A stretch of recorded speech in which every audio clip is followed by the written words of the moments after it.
sing about the sun and the moon and spring. I like to sing about a sky so blue and a tea for two. Wait, did I watch the wrong movie? You watched the wrong movie. No. That's not the right movie at all, TC. Hello, Internet Dwellers, and welcome back to Top Shelf Disney Animation Studios Library. I am Jeff Bell, one of your two. And I'm TC. TC is right there. Way to just cut the line. I was doing so good. I'm really excited to talk about this movie. Oh, God. Oh, God. Sorry. Go ahead. Start. You can do the intro. I'll sit over here quietly. Well, no, I mean, we pretty much just did the intro. It's okay. We can talk about the movie. You want to talk about the movie? We can talk about the movie now. Yay, we're going to talk about Disney movies. Welcome back to the show, everybody.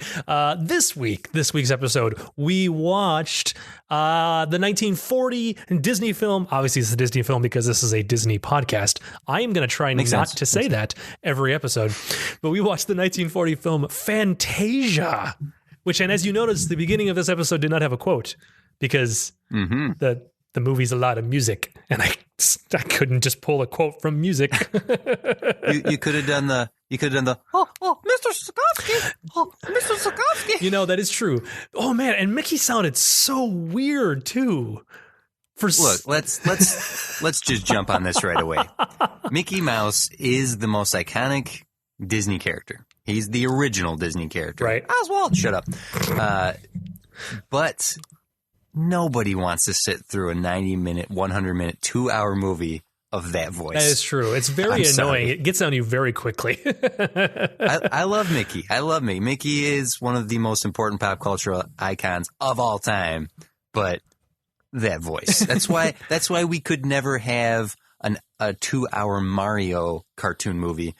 Because who wants to sit through that for 2 hours? Oh, man, that would drive me bonkers.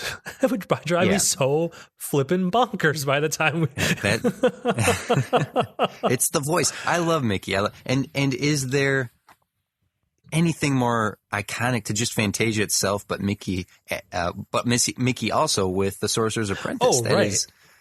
That is so... The Sorcerer's Apprentice is such a, iconic image. I mean the whole Mickey in that red robe and the blue starred hat, the white star blue hat, is just such a mental. Like everybody thinks of that. That's one of the two things people think of. It's the only spoilers. It's the only surviving sequence from I believe in Fantasia 2000. It's the only one they kept in. Yes, so correct. They did put that into Fantasia 2000. So it's we have quite a few decades before we get there. That is true. Quite a few episodes away, TC. If we ever make it, it's 35 episodes away. We'll get there. We're going to take a running leap. We're going to do 25 of these episodes in a week, 1 week, and we're just going to get to it. No, you don't want to do 25? Sorry. No, I'd rather not. I'm just going to keep talking about Fantasia. But this movie, I have... well, for those who might not remember, Fantasia is made up of classic pieces of orchestration that images are put to, whether it's narrative stuff such as the pastoral or the Hours, which has the hippos and the right, or Bald Mountain, and then there's some more visual abstraction stuff such as like the intro of the orchestra, the Nutcracker. Even Ave Maria doesn't have much of a narrative. And it's not one film. It is a series of 11, 12 short films that are packaged into this theme of music, of orchestration. And I forgot the only one of these entire thing that I had no memory of whatsoever is the last one, the Ave Maria piece. I had no memory of that. Did you remember the night on Bald Mountain going into it? Oh yeah. Okay. Yeah, I completely remember Bald Mountain. There are such iconic moments in this entire film that even going so far as all these songs are from Fantasia. Right. First and foremost. That's when you hear many of these pieces of music, the first thing anyone thinks of, I feel, if you're any sort of Disney fan, you see the images that go hand in hand with these pieces. The Nutcracker Suite, The Sorcerer's Apprentice, Bald Mountain. Dun, dun, dun, dun, dun. Well, like I definitely, I feel like anybody kind of recognizes the piece of music from The Sorcerer's Apprentice, or like yeah. I think that's just part of pop culture. Like people know that piece of music, and and the response you're probably going to get from most people is oh, that's the thing with Mickey. Like it's Mickey's, like that's what that broad stroke of knowledge of it's that video with Mickey in it and the brooms. You may not know what that piece of music is called or the fact that it's even from Fantasia, because there's a part of me that wonders if a lot of people, those who don't know the Disney catalog, front to back. But I wonder if there's not a lot of people who, because this was kind of me for a while growing up, that looks at that piece, the Sorcerer's Apprentice piece, and think that that's from a completely different film. Or that it's just a short, or it's just a short, just exists on its own. Because it really, that right there, the Sorcerer's Apprentice, and this is, start getting into a little more of the tech side of it, but watching that, I go, that's a Disney movie. Like I can see, like they've finally. I know Pinocchio really did look a lot closer to a Disney movie, but The Sorcerer's Apprentice looks exactly like what I picture a older Disney movie looking like. I'm like, that's it. The animation's there, the way it looks, the way that the animation the design and the animation, it's just like that's Disney. Mm-hmm. And maybe that's why people, I don't know if Fantasia is the first Disney movie that pops in people's heads. I'd be surprised if it is, except for Steven Spielberg, because apparently it's his favorite animated movie. But this, because it doesn't have a narrative that stretches the 2 hours, by the way. Right. Oh my goodness. I forgot it was 2 hours. I sat down and went, what? Play? What? But this feels more to me like a documentary about an appreciation for orchestra, for symphonies, for ballet. That I don't necessarily put this in the same place as the narrative stuff, like Pinocchio, like Snow White, that we've seen so far. This is a lengthy, classical music appreciation film. But by no means less impressive. My God, all this is done by hand. We need to keep remembering that all of this was drawn and painted and animated by hand. During that first piece of music, after they've actually introduced the animation in that piece, where it starts off with just the shadows of the orchestra, which, by the way, that alone was pretty awesome, if you ask me. Yeah. Oh, it's a great way to immerse people into what they're about to experience. Right. But you were saying, but even so, that's like a nice subtle transition, because they kind of mix in slowly this animation into it, and even the way that they're showing the outlines or the shadows of the orchestra players, they're kind of doing it in a way that starts feeling more cartoonish, and then finally introducing animation into it. But the animation, oh holy cow, the animation in that first sequence is so fluid. It's so like, I don't know how they did it by hand and made it look so gorgeous. Oh, and then this the visual soundtrack bit where they take a break and they're like, we want to introduce somebody that doesn't get a lot of notice, and it's the soundtrack and it's the line that comes out, and it's like the wave pattern of the piece of music. That is just, yeah, that's fantastic. Mostly because every sound has a different, unique waveform to it.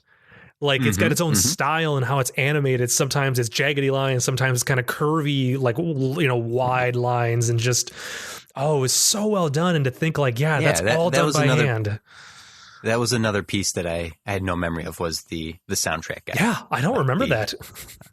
That piece. And that's after the intermission, which now, okay, so I'm curious, which version did you watch? Because I watched the childhood version that I still have, which is on VHS. And yeah, I went there. And it's, wow. It has the intermission card up for about a minute or 30 seconds.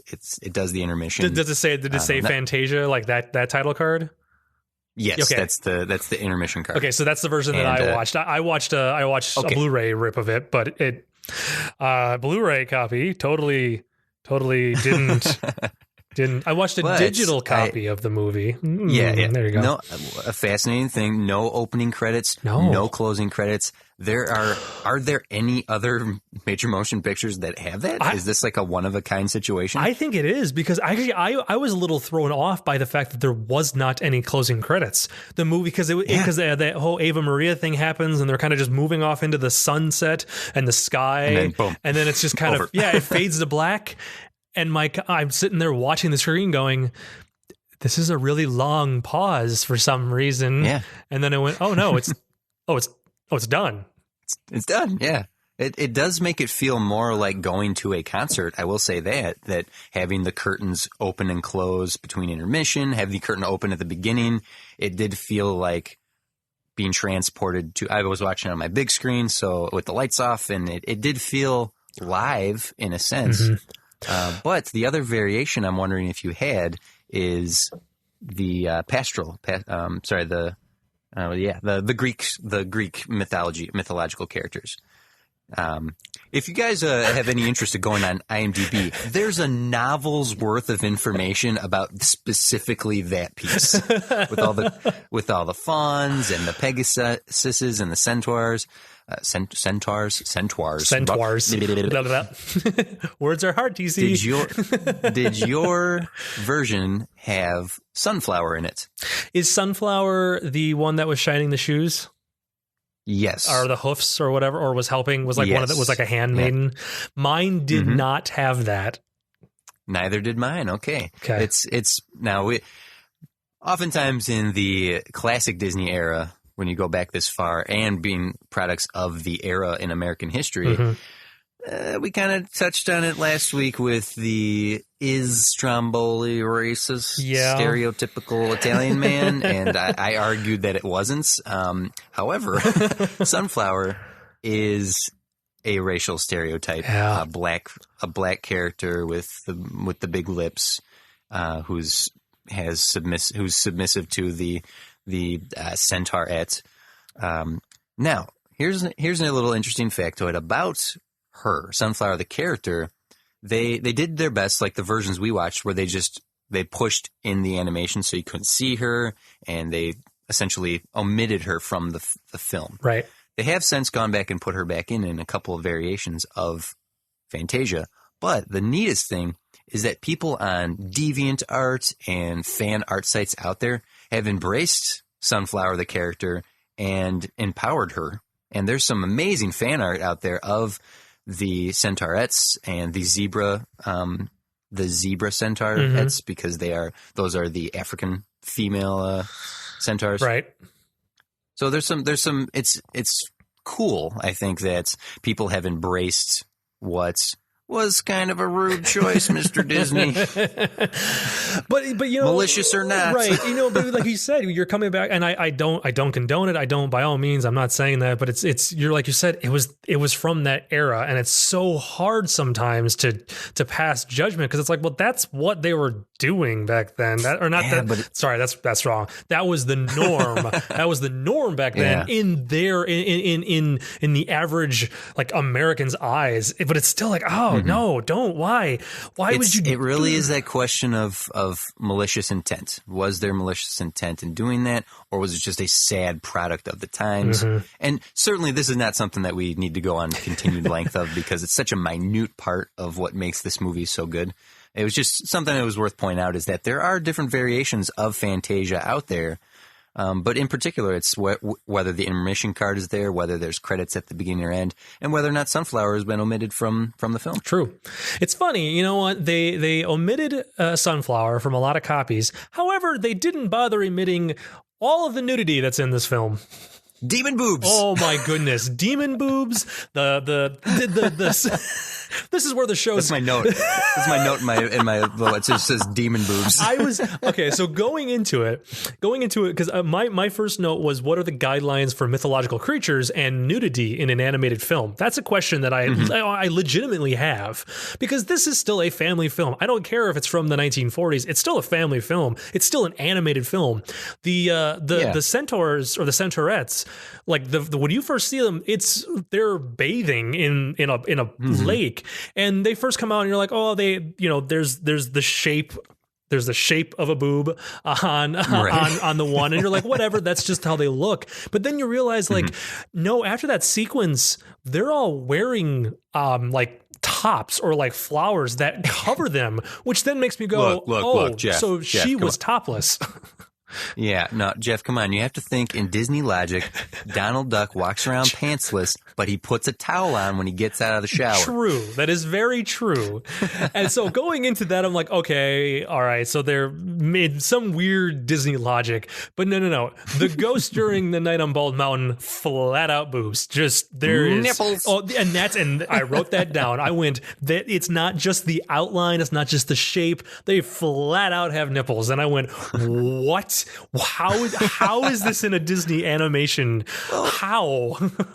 Yeah, let's go to the beginning. If you go back to the beginning of the film with the Nutcracker suite, the fairies. The fairies. There is something, and actually, this is one of the things I wanted to bring up to you. One of my first notes is there is a sexuality to a lot of the imagery right up front with the pixies coming out of the flowers.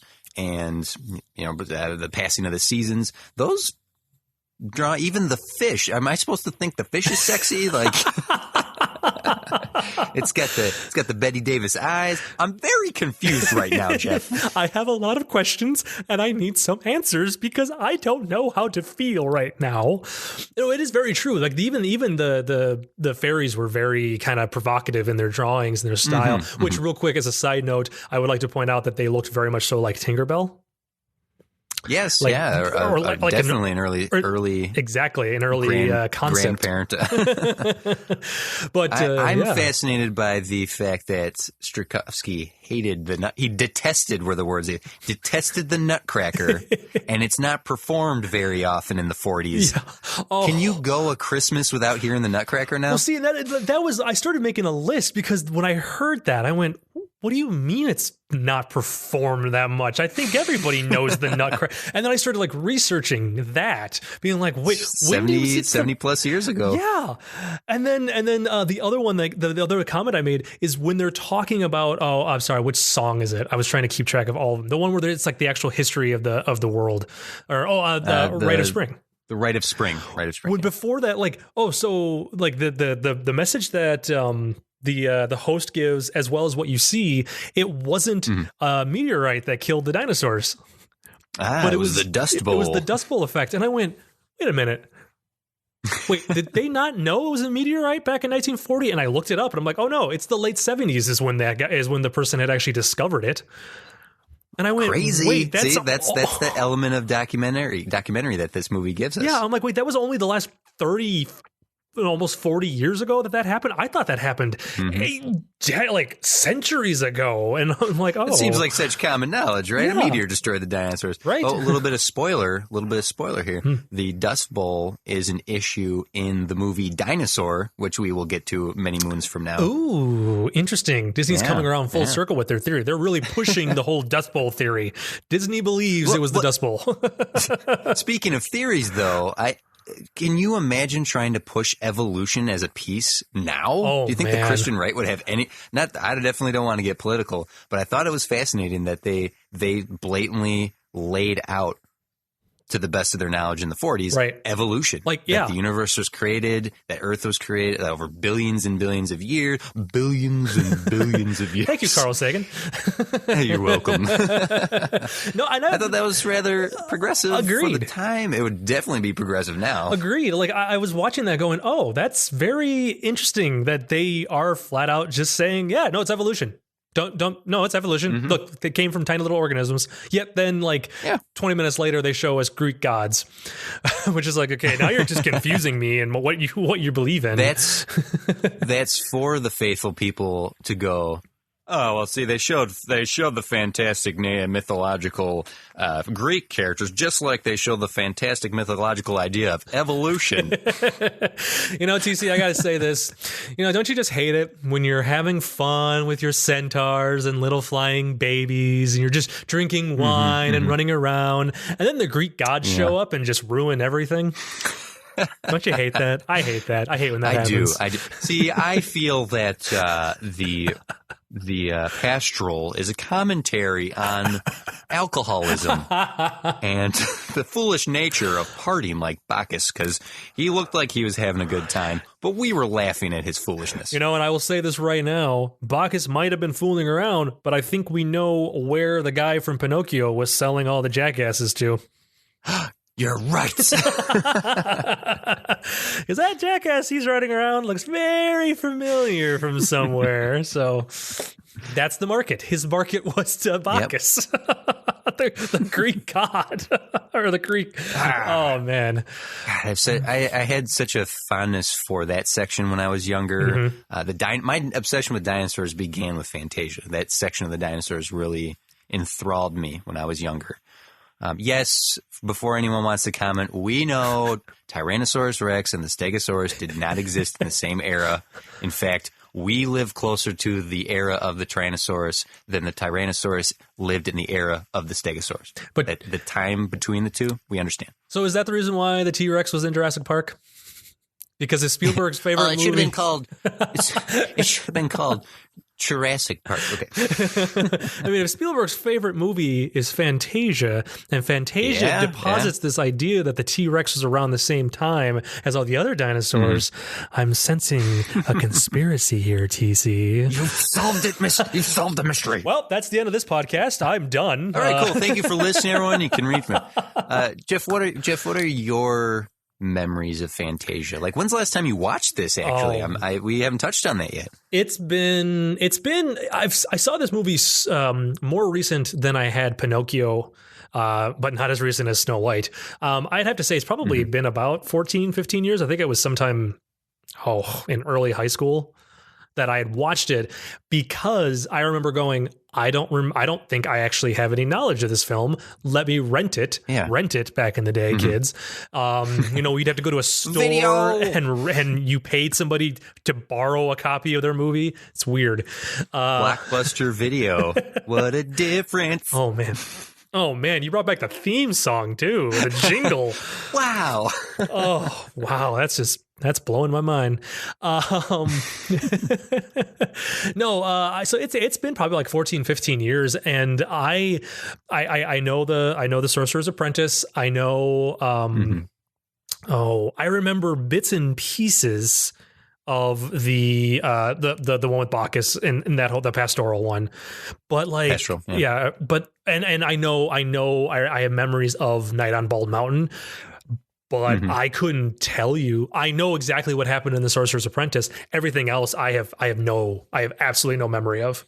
Absolutely no memory of any of this film. And it was kind of fun. There's moments. Yeah, it was fun to go back, eh? Yeah, totally. Because it was just like I'm watching it going, okay, I have no idea what's coming up next. And I don't know where this is going. I don't know what the next song is until they start playing it. Then I go, oh, okay, yeah, I know the song. I know the music. I am a music aficionado, if that's the word. I don't know. I have an eclectic taste. You have a record player. I have a record player, and I have old records, and I have brand new records too. I like all sorts of music, and I know a lot of classical music because I will put classical music on every once in a while, just because it's something different than someone screaming in my ear. So apparently I listen to a lot of death metal. And that's just death metal. I'm going to do some writing. I can't write or draw.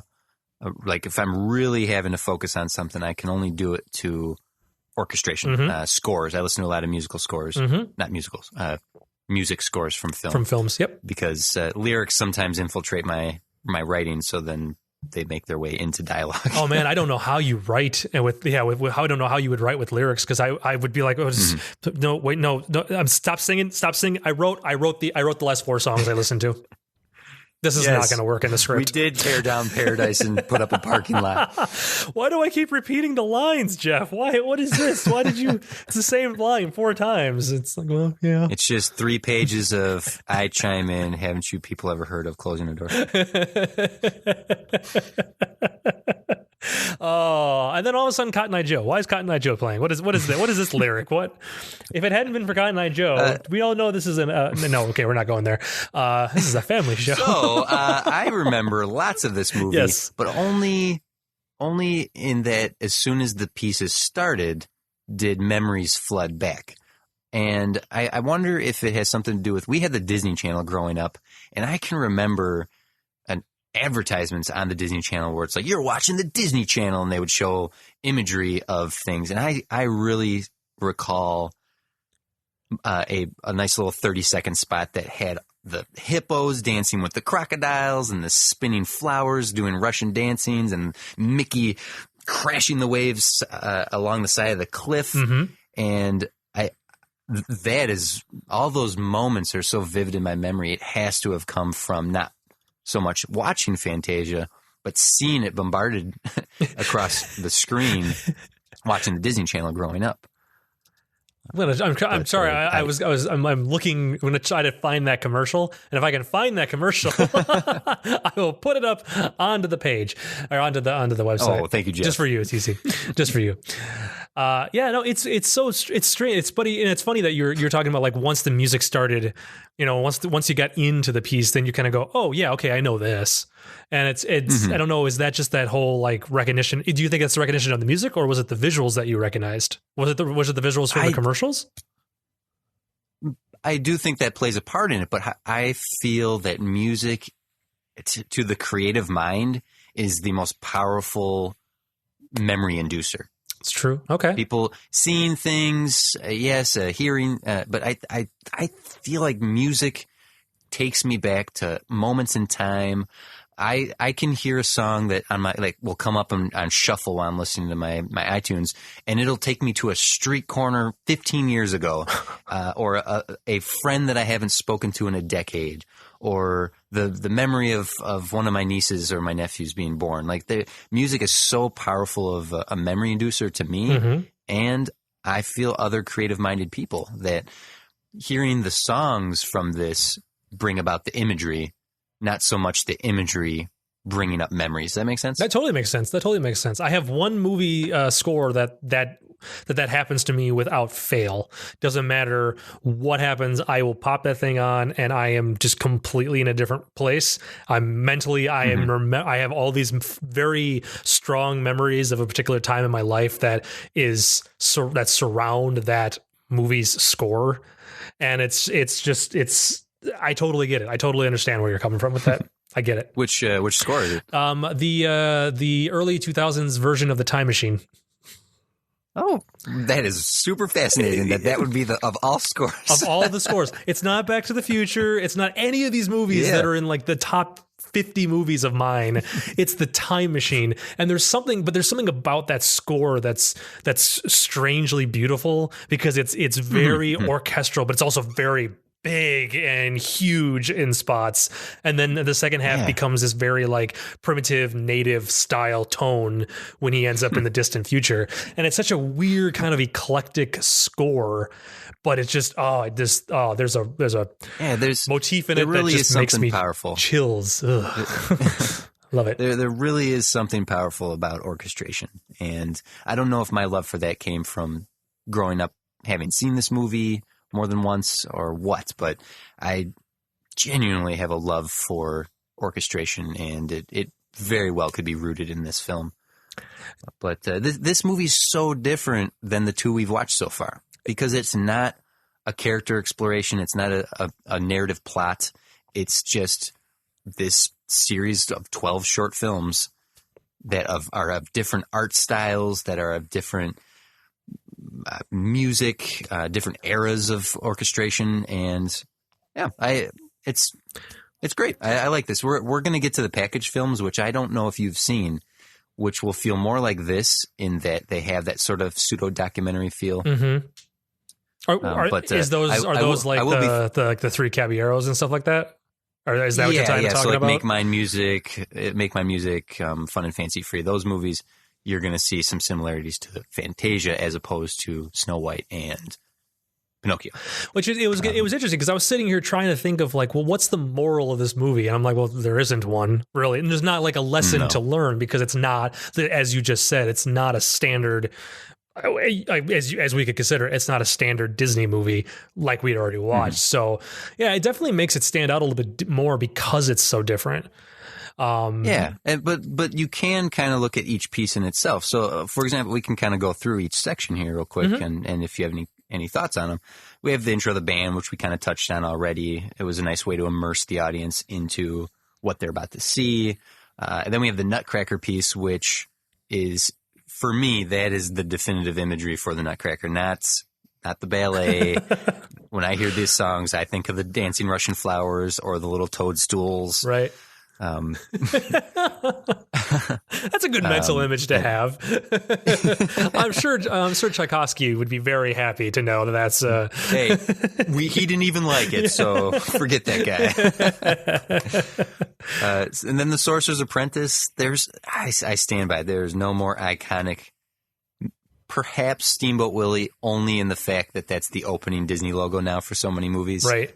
And you could argue that people, even now, like seeing that animated logo, don't understand that that's from Steamboat Willie. Like, Steamboat like Willie, it's like, it's Mickey. Yeah, it's just, it's Mickey. He's kind of old. Okay, yeah, all right. Like, that's the extent of it. But those pieces up to that point, so those kind of 4 sections, introducing the lights and the band, the Nutcracker, and the Sorcerer's Apprentice, feel good. Like those are very family friendly. There's nothing off-putting about those. The first time they kind of change styles and they get into the Rite of Spring, which is the dinosaur section. Man, that T-Rex kills that Stegosaurus right there on the screen. Yeah. Him flopping over dead twice, which was unnecessary. We get it. He's dead. Oh, God, he's dead. We're all dead. And that sequence is the first one because I was trying to keep track of, and we'll keep going, but I was trying to keep track of like if there's anything inappropriate or scary for kids. And that was like kind of the first sequence where I kind of went, oh dang, they're eating each other. There's death and killing on screen. I know it's nature, it's part of life, but it's still like that could be kind of creepy. It's kind of scary for kids. Yeah. And then you have intermission, and then the soundtrack bit, and the soundtrack bit lightens things up again by just having like, oh, come on out here, little soundtrack, make a noise. Oh, I laughed so loud when he made that noise. It was the right sound. It made me laugh. I went, that's funny. Thank you. And you have the pastoral, which is the Greek, those characters. And then there's, we kind of discussed the inappropriate nature of Sunflower and some of those racial stereotypes of the era. Yep. But even the nudity and, but that still has some goofiness to it with Bacchus and even how Vulcan and Zeus are chucking lightning bolts at characters. Yeah. It's still light and cute, and that's followed by the hippos. The hippo scene, which did you see Cleo? The fish from Pinocchio? Oh, she was in there, yeah. Because I think it's the hippo, isn't it? The hippo that does a double take to I think she does like a look to the audience. This would have to be, we'd have to look this up, and I seem to recall that Figaro and Cleo have the most cameos in the entire Disney library. Really? I'd have to Google that, but I seem to recall. Listeners, Google. You can tweet me. tweet TC the link to an article that shows all the times that they're referenced in it. I got excited because like at first I had a note that I thought earlier in the film, actually it might have been during the Rites of Spring sequence or the Nutcracker, that there was like a fish at one point. I'm like, oh, that kind of looks a little bit like Cleo. But then later during that hippo sequence, I went, oh, no, that is flat out Cleo. That is absolutely the fish from Pinocchio. And the hippo turned at the camera and looked at the audience, acknowledging the fact that is like, did you see that? Did you see the fish in the bubble? That was Cleo. That was Cleo.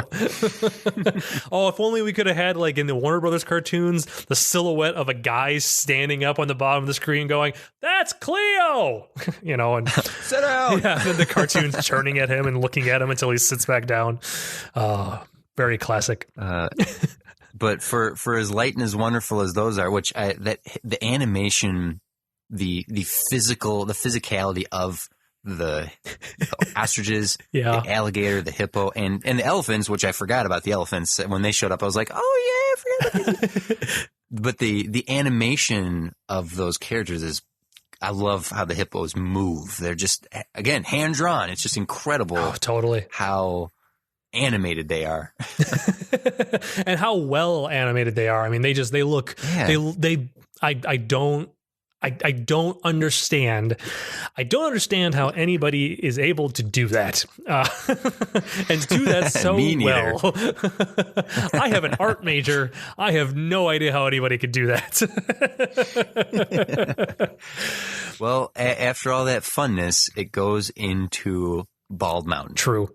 Which I can remember scaring me as a kid, but scaring me in that I was curious. It made me curious. I wasn't so scared that I looked away. I was kind of fascinated by the horror imagery that is Bald Mountain. Right. I know people to this day who like, my kid can't watch Fantasia because that Demon Mountain sequence is too scary. Well, you know what? Well, just skip that section. This is, and look, you're just done. Just skip the last chapter. You're fine. Well, you know, it's funny now that, so you're going through this and I'm looking at my notes and I kind of realized something. Like there is definitely, like you said, there's definitely like a change in tone of this film about halfway through it. After that intermission, the first half is more light and colorful and kind of a little happier and goofier, not goofy, but a little goofier. Gosh. But then like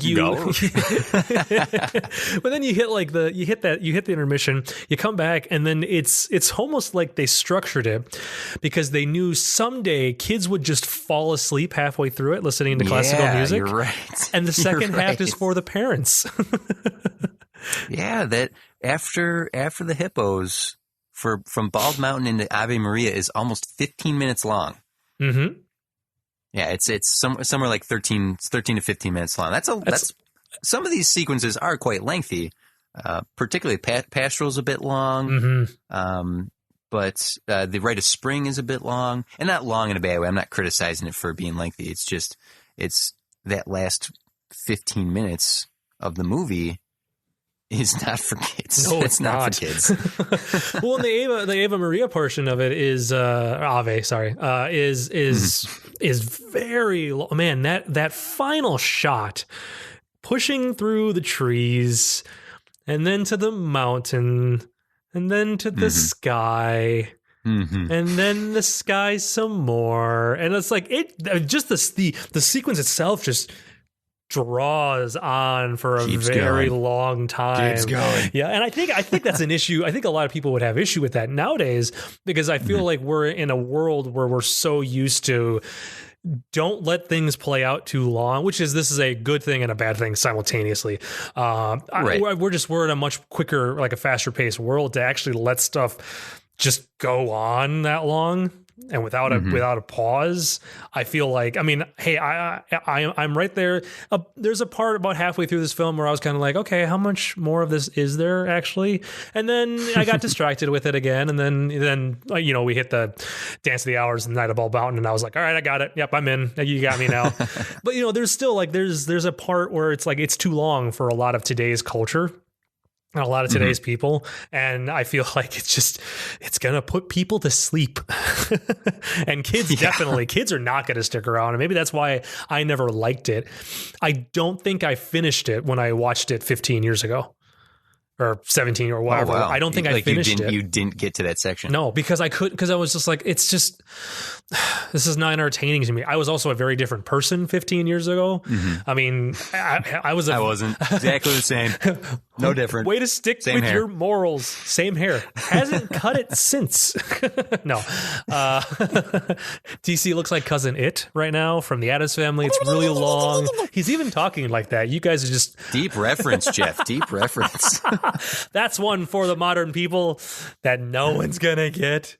But no, I think I think that was my issue. Was I was not I was not in the frame of mind where I'm like, I want to sit down and I will watch a 2-hour classical music movie, short film thing. series. Yeah, exactly. With no Disney characters that I recognize except for one sequence with Mickey. And like, yeah, so it's just like, that's it. That's all that, like, I don't think I could. I don't think I wanted to back then. And I still think that's even hard for some people today. Yes. Yeah, I do. This, of the three we've watched so far, is the hardest it's the least accessible in that because it's not a character story, because it doesn't have a narrative plot. I can understand why this movie wouldn't necessarily appeal to first timers, or that it's not one that sticks to many people. I do know people who love Fantasia for very good reasons. The music, the imagery. I mean, hell, once again, very well animated water throughout this movie. Oh, totally. Oh, water, and then like the sequence with the lava and the steam, like that was that. I was trying to think. I'm like, I don't know another movie, especially in this time frame, where it's hand drawn lava and animation like that. And I'm watching it going, they're trying to figure out how to make that look cool. Like you could see just the way they were drawing it, that they were figuring things out and trying using different techniques. And it was fascinating to watch that. And again, well done, considering it's like, well, how do you draw lava?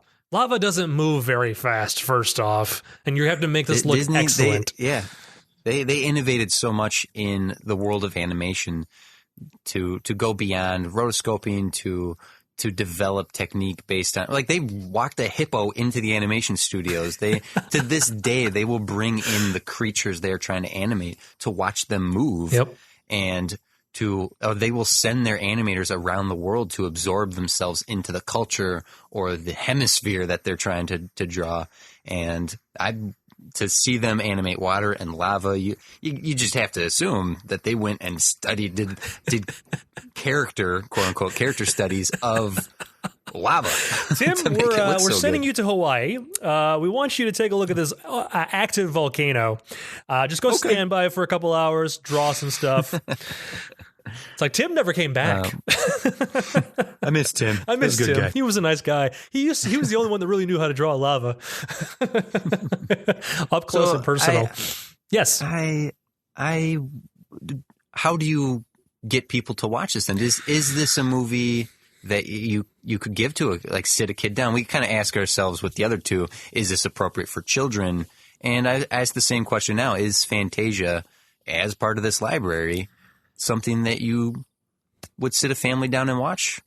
I think because of the way that we are in today's society, in this world, I feel like the best way that you could get a family to sit down and watch it is by dividing up each musical segment into multiple. And watch it in pieces. Yep. Because really you could. There's no reason you have to sit down and watch Fantasia as a whole from beginning to end if you didn't have to.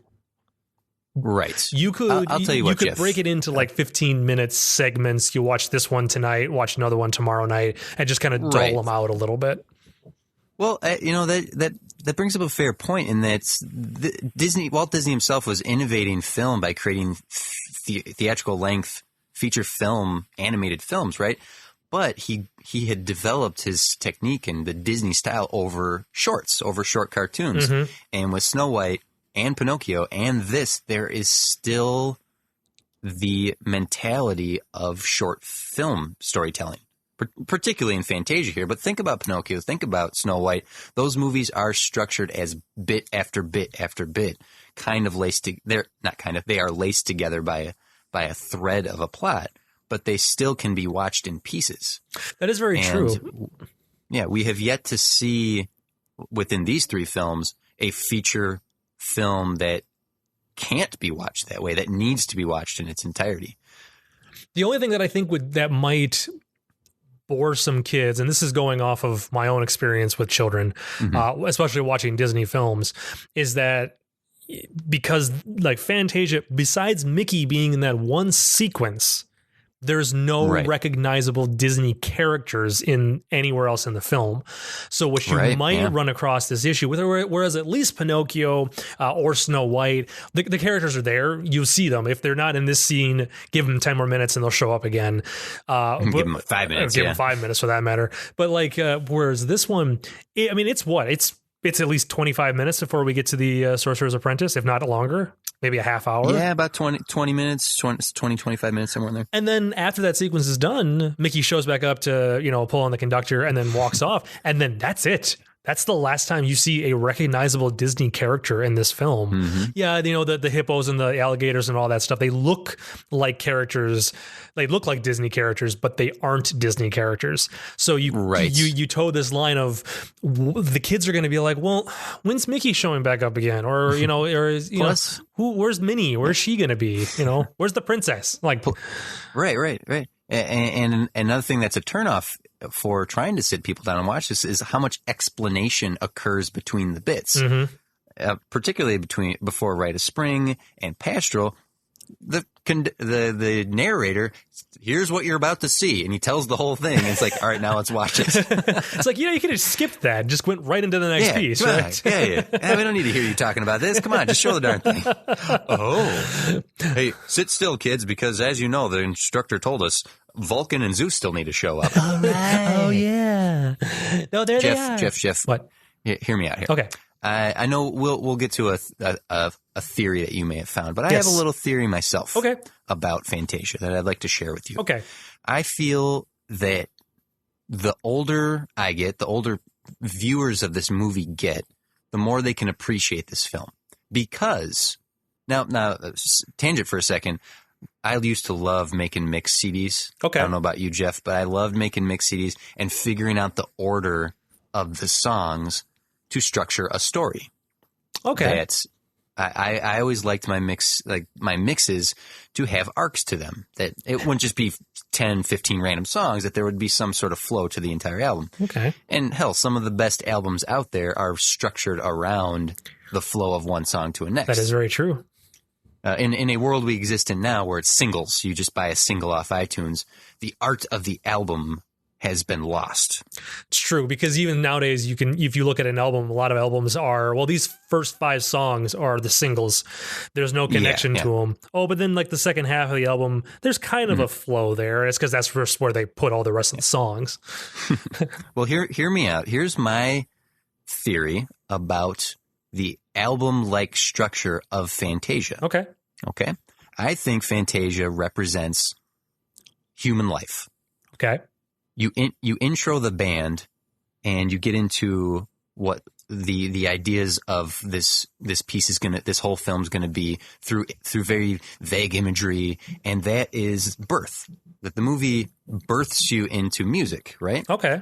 And then you get the Nutcracker, which travels through the seasons and shows growth. You're growing up. You're going from season to season, growing. And you get into the Sorcerer's Apprentice, which is very much a rebellious teenager. Right, because you're doing what you're not supposed to be doing. Right. Okay. Then you get into the Rite of Spring, which shows the era of the dinosaurs and is the first introduction of not just life and its growth, but death into... So later in your teenage years is when you start appreciating the finality of life and what happens with death. You get the intermission to let that settle in, and you come back with the soundtrack. Mm-hmm. Come on out here, soundtrack. And this is once again birth, but not your birth, the birth of a child, because you encourage this child to come out and start experiencing and show what they are capable of. Then you get into Pastoral, which is representative of parenthood. You get to see the Pegasuses being taught how to fly by their parents, and you get to watch the people around you pairing off and developing relationships and moving on in their own way. Alcohol. Yep. Thank you for bringing that up. I was going to bring it up if you didn't. Yep. And then you get to watch the hippo sequence, which is the hours with the hippos and whatnot. And where, yes, that is very fun and fancy free.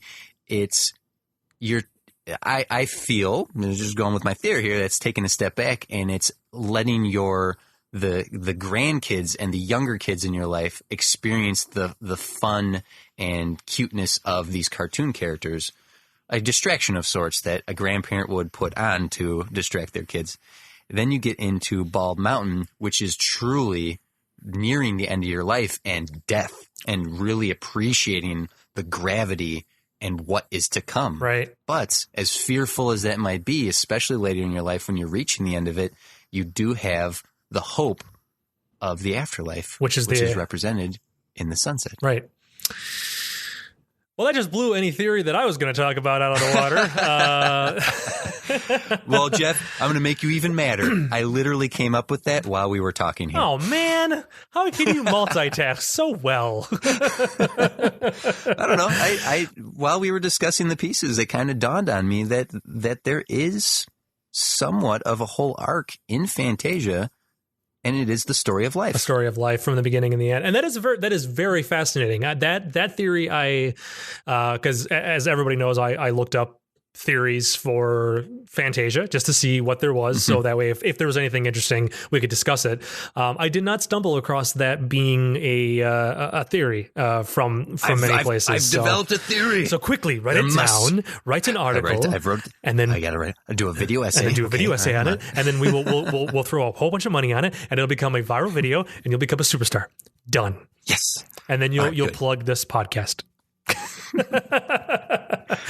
So what's our next section? Is it the ranking? What do we do next here? So let me discuss the theory that I found. I do want to bring it up because it is a very fascinating, a little fascinating theory. It's not all too different from what you had.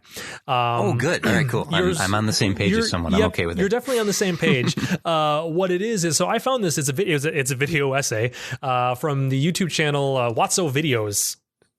WOTSO and then videos. This video they actually posted about 2 weeks ago. So it's they did it for us. They did it for us. I feel. They did it for us. So what it is the point of it is it's Fantasia is one story. Okay, cool. I'm liking this. Yep. Go ahead. And it's the origin of the Disney universe. Oh, they're not technically in order. They're not in chronological order, but the different songs represent different times for the universe. And just to kind of give a quick breakdown, they do a really good job. And I think it's only like a 9-minute video or ish. Okay. So it's good. If it's not under 10, I won't watch it. I got things to do. I got things to do in my life. It's a 6.5-minute video. But basically the points are that the first song starts with just the orchestra and no animation. So it's basically it's just the origin of humans, or not of humans, but it's the origin of just sound. And then it slowly starts forming the animation of the shapes. So it's like the origin of kind of animation from the human world.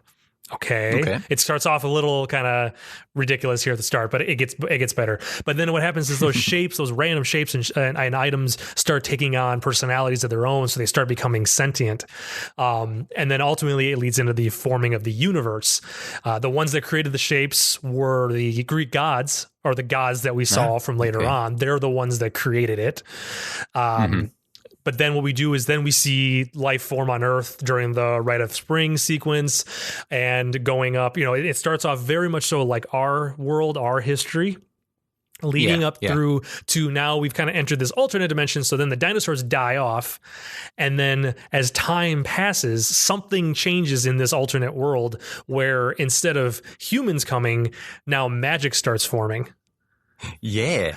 So now it's that, and that's magic that is what you often see in so many Disney movies. There's always that form of magic, that just slightly different world, and that's what you see during the Nutcracker Suite. Then we lead into the Sorcerer's Apprentice, which is the fact that showing that the animals have in fact changed from these. Oh, sorry, I skipped around a little bit. The Greek mythology characters, the animals during that sequence come after the Rite of Spring, and then after that comes the hippo scene where you're seeing that the animals are starting to become more kind of human-ish. They have like their own personalities. That leads us into the Sorcerer's Apprentice, where we see that there is animals and humans kind of living together, mass hysteria, interacting with each other, but then also doing magic, and that the magic that Mickey and the sorcerer is actually doing is the magic to help defend against the demons that we see in the Night at Bald Mountain. Those types of monsters. Exactly. So like that's the theory that this channel kind of touches upon. And I thought it was very interesting theory, because that does, just thinking about future Disney movies, that does kind of explain like the origin of the Disney universe, that it was after the dinosaurs died, magic got introduced, and then humans came along, so that way Pinocchio still works. But there's this whole magic element of the world that exists in the Disney universe, and you saw the origin of it in Fantasia. Yeah. I like that. It reminds me of the Pixar theory and how that is laced together over the course of history. Right. Like certain movies take place, like what is it, like Monsters Incorporated takes place way in the future, but then like way in the future, like after WALL-E, I think technically, something along those lines. But yeah, it was just kind of an interesting theory. And like I said, it's only 6.5 minutes. I like that. Yeah. It'll be I'll post it on Facebook. I'll also post it on the page for this episode on the Ghost Hat website once this episode goes up, just so you could kind of watch it there. But I just thought it was kind of a fun little video. And these guys this channel at least does a ton of kind of Disney theories, just in general. Like there's a lot of them. We might be hearing from them a lot then in the course of our podcast. It might very well happen. Yeah. So, but yeah, I just thought that was kind of interesting. Yeah. I don't know if there's always going to be theories for these episodes, but I just thought that one sounded fun. I kind of dug that. Yeah. I like that one. I'm wondering what the listeners think. Does anyone like my idea that I just laid out? I think TC is trying to say, if you like his idea, let us know, because I think it was a great idea, actually. That totally makes sense. And if that feels something, honestly, that feels more like something they would do. Like that feels more natural for when they were making this movie, to have it be like, well, yeah, this kind of represents the teenager years, and this is kind of nearing death, and that actually makes a lot more sense. I like that idea of the Fantasia kind of representing the creation of the Disney universe. Of the Disney universe. If it was reordered, if it was cut, you could recut it in a chronological order.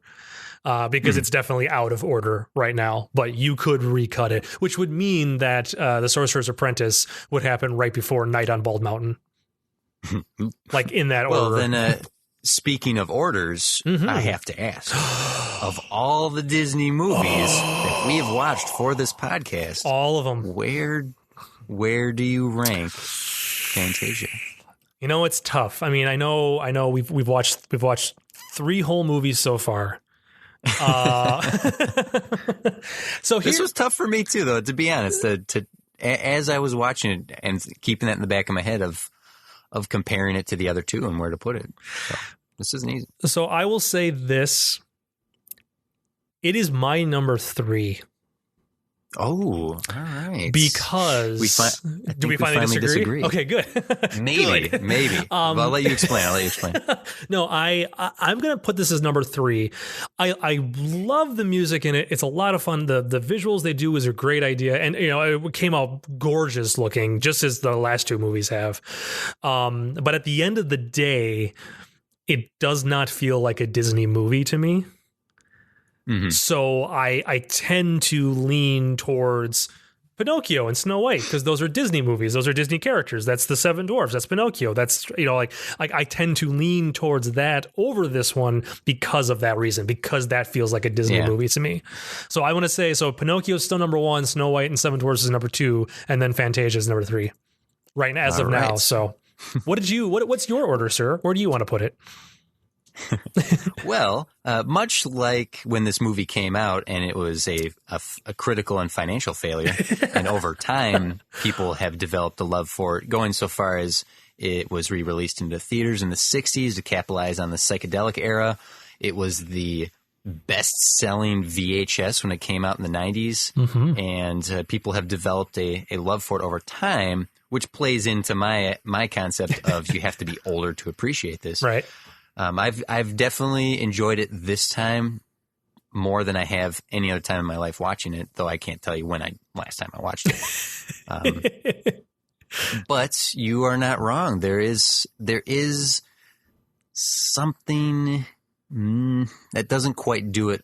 Well, it's not something. It's the fact that there's no narrative here to string together 2 hours other than our fan theories. Right. Which now my fan theories makes me want to rewatch the movie, or both of these fan theories. I want to rewatch the movie now and go, okay, yeah, I can totally see that. Yeah, yeah. And like now I'm dissecting it on a completely different level.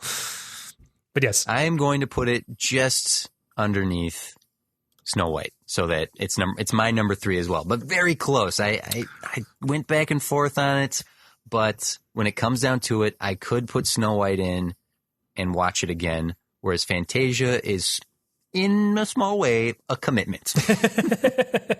That is very true. It is something, because that's the one thing with Fantasia. You put this movie on specifically to sit and watch the movie, because you can't like just have it on in the background and know what's going on. Like with Snow White, I could just have that on in the background. I know what's happening in that movie. I know the songs. I can sing along. I hear the voices. I know what's happening. I don't have to sit and pay attention. Whereas Fantasia, you're only listening to classical music if you're doing that. You're not watching a movie. You might as well put on the classical Spotify playlist, or Pandora station. Exactly. We're not disparaging the movie by all means. It's because I'm forcing Jeff to rank it that we have to rank it. But there is so much cool in this movie. There's so much good stuff in this movie, and just genuinely appreciate it more and more the more times I've seen it. And man, it's.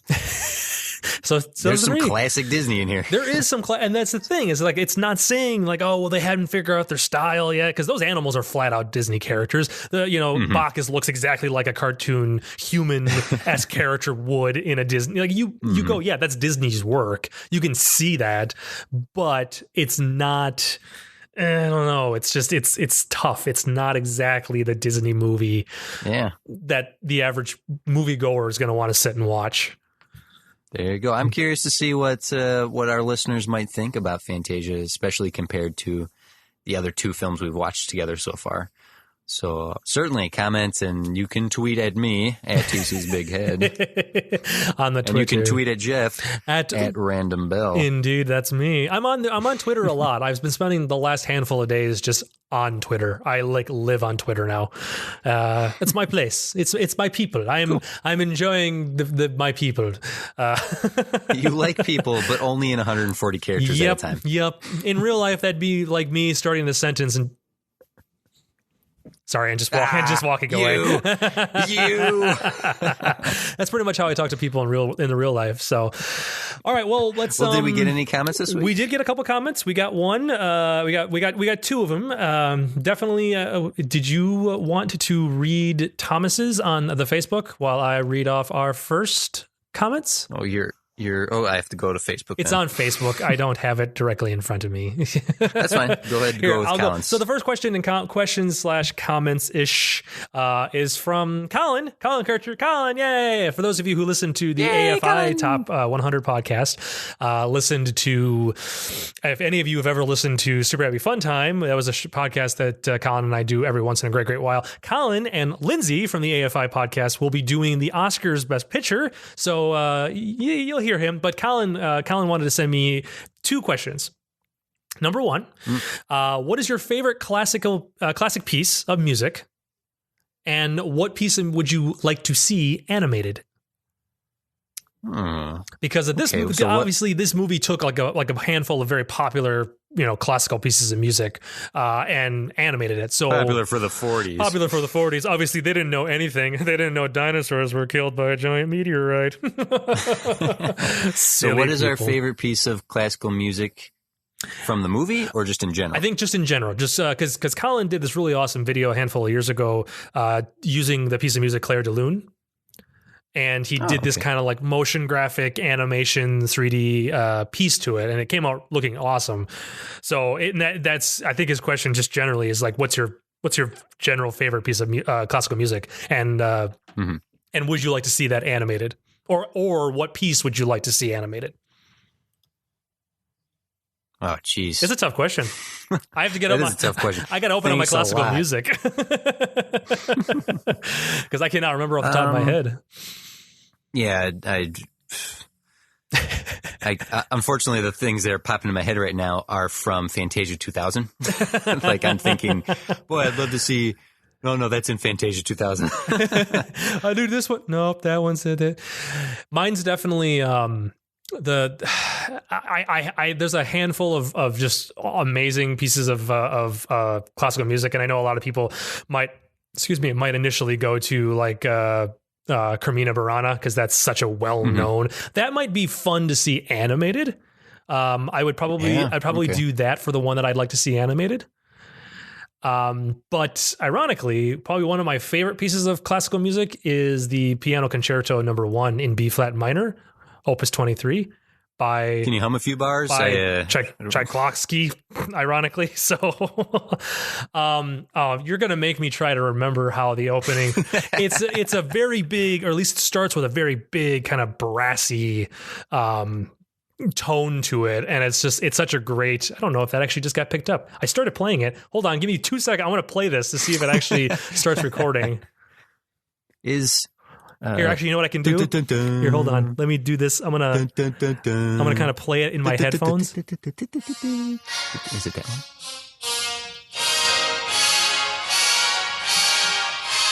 So brassy. It's very brassy. That's a good looking brass right there. Yeah, you know what I can say? Wait a minute. This is a family show, TC. It's family. I was just saying that the instruments. Okay, yes. I can't recall if this is in Fantasia 2000, but I like the dun dun dun da da da dun dun dun dun dun da da da. Yes. Dun dun da dun dun. Isn't that it's not okay. It's the piece of music that the composer ripped off for the beginning of Honey, I Shrunk the Kids, but it's not the same piece of music. It's not the same song. Yeah. What is it? Isn't it like something for like Bessie? Isn't it? No. That's a different piece of classical music. There's no way to find out.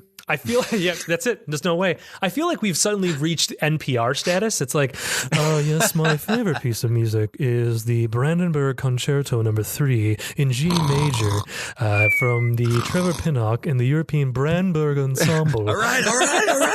Sorry, I was reading really off one of my other ones. See, I would love to see some. It's not classic symphony or classic orchestration like Beethoven or Bach or Mozart, but stuff like it would be amazing to see someone do a Fantasia of John Williams suites. Oh, that'd be interesting. Like his, not necessarily his themes.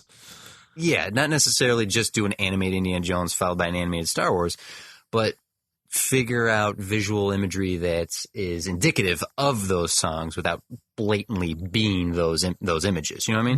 Right. Like you don't want to see like Princess Leia's theme and the animation be literally Princess Leia on the screen. Right. Because I love one of my favorite John Williams pieces is Krypton. His song Krypton from the 1977 or 78 Superman. Okay, which is. They used it very effectively in the first preview for Superman Returns, which I know we're stretching far back here. They're just going way back. That piece of music is so moving without necessarily being as memorable and iconic as the theme to Superman itself. So that makes sense. I'd love to see some sort of animation of that type of music. Well, there you go, Colin. Suck it. I hope that answers your question, Colin.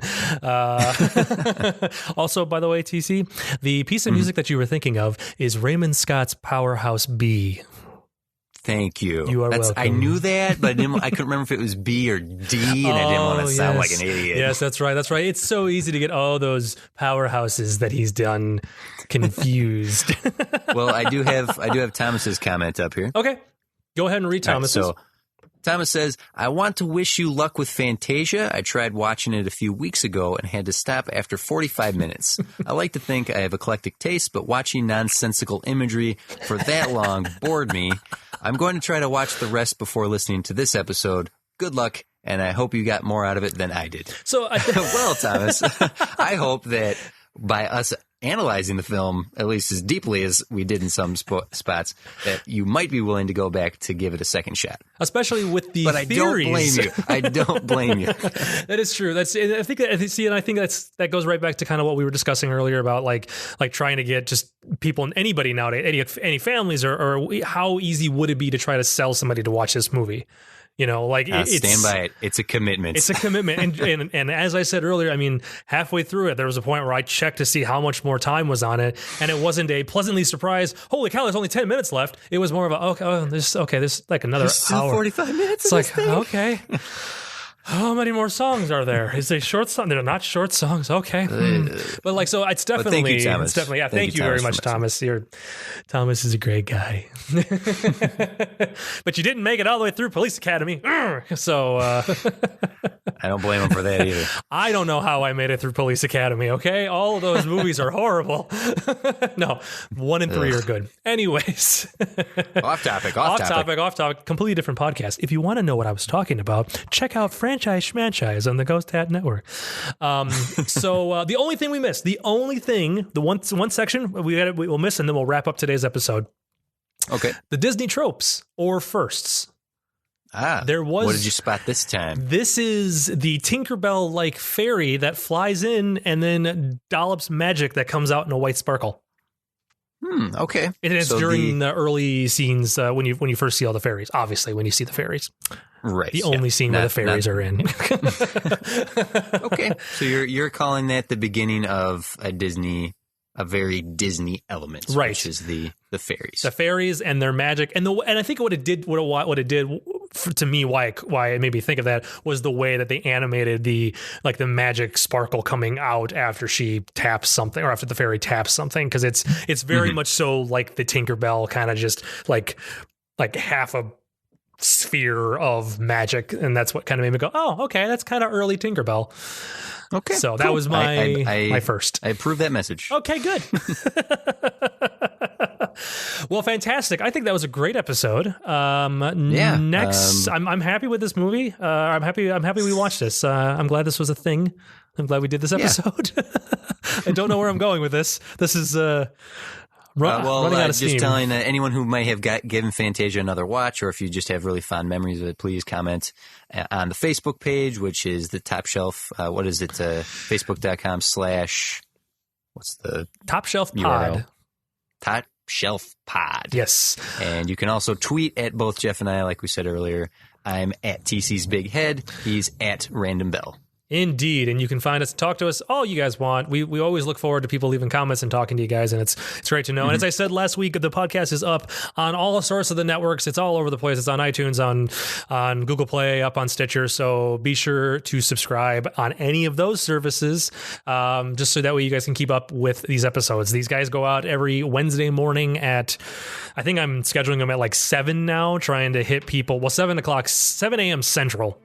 So that people can listen on their way to work. Exactly. That's the plan. That's my hope. So so definitely just keep an eye out for those. They come out once a week, and we're just going to keep going. Now, next week, TC, what's next? Next week's movie. I'm kind of excited because I don't remember this movie at all either. It's Dumbo, right? It is Dumbo from 1941. Dumbo. It's going to be exciting. 1941. Dumbo. Now, a little preview here. Those crows are going to be a problem. You don't think they're just going to cut him out in the movie entirely? And he's just going to be talking to nobody? Dumbo's already the shortest of all these movies. I don't even think it actually qualifies as feature length anymore. Oh, really? Just because. So we're going from the longest to the shortest. That's true. It's only 64 minutes long. Holy cow! Yeah, yep. Well, we'll get there. So Dumbo is next week, folks. I'm looking forward to the conversation about this one. I am as well. It's great to do these with you, TC. Thank you very much for sitting and bestowing your wisdom upon us. Yet again. This is a grand old time, and I'm always excited on Sunday when I go, I get to record with Jeff tomorrow. I get quite excited when I'm like, okay, what movie do we get to watch? And then let me write all this down, and then let's start recording. Oh, I have a whole day to wait. Oh, this is sad. I got Well, thank you, everybody. All right, goodbye, everybody. This has been a production of Ghost Hat Media, proud member of the Ghost Hat Network. Find them online at www.ghosthat.net. I like the ending.